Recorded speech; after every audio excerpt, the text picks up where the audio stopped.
The other day, I was entering a building and an elderly man came to me and he said, "Good morning." And I said, "Good morning, how are you?" And he replied, "I'm very good, sometimes better."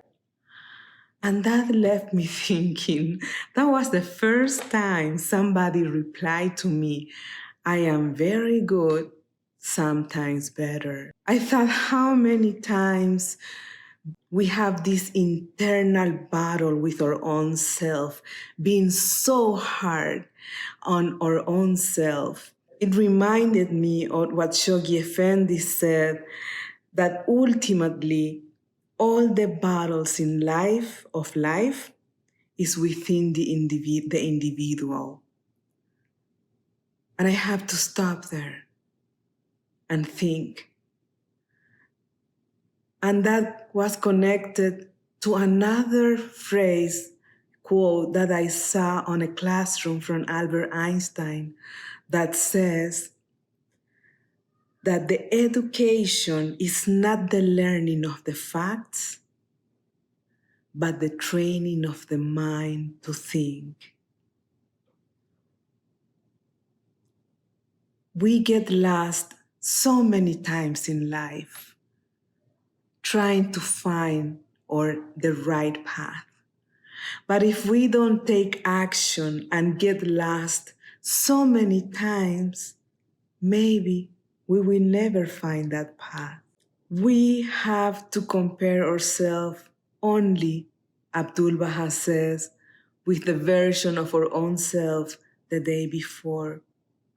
But in real life, that is so hard because even when we want to compare with our own self, we want to be the higher standard of what our religious belief says or teach us to be. Let's say for a Muslim or a Christian or a Bahai or a Jewish, the spiritual standards are so high that when we cannot reach that, we feel guilty. And we, with that guilt, are punishing ourselves, forgetting that God is the all-merciful and that we can try over and over again. So the message today is to really have compassion with our own poor selves and acknowledge that we have another opportunity to try to be a better person. But we need to learn, we need to develop that capacity. And developing that capacity must or could be very painful, could break our hearts in pieces, because we have to make so many choices in that process of becoming a better version of our own self. I will leave you with these quotes that I love, and I hope you have peace in your heart and love in your soul and compassion and grace with your own poor self.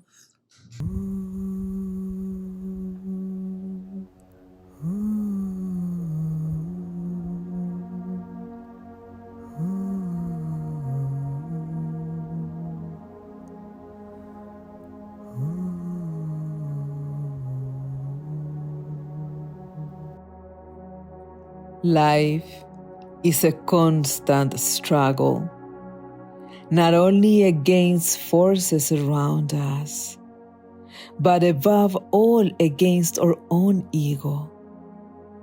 We can never afford to rest on our oars, for if we do, we soon see ourselves carried down stream again.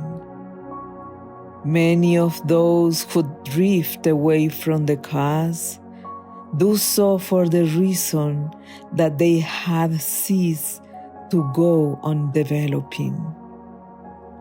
Our past is not the thing that matters so much in this world, as what we intend to do with our future.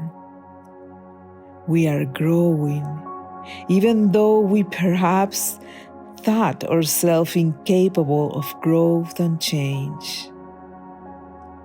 We should try to change, to let the power of God help recreate us and make us true Baha'is, indeed, as well as in belief.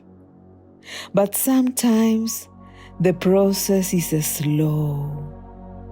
Sometimes it never happens because the individual does not try hard enough.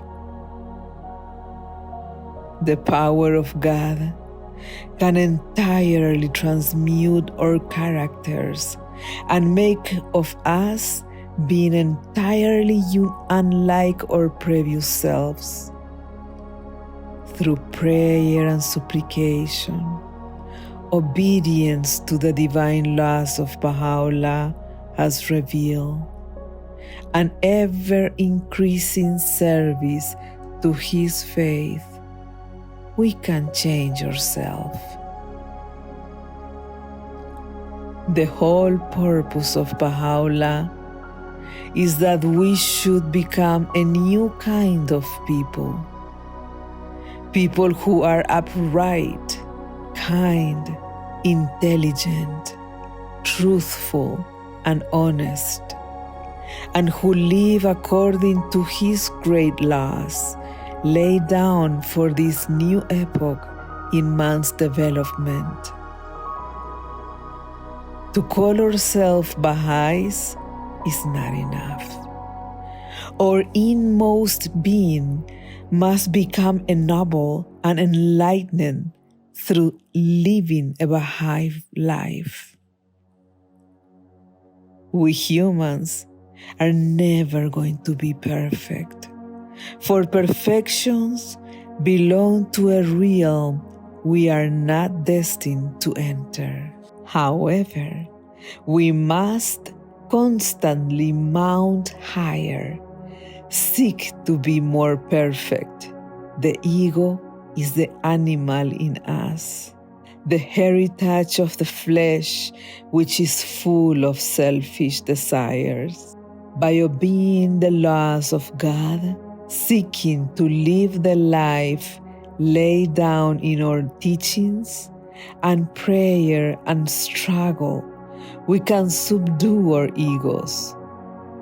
We call people saints who have achieved the highest degree of mastery over their egos. Written on behalf of Shoghi Effendi.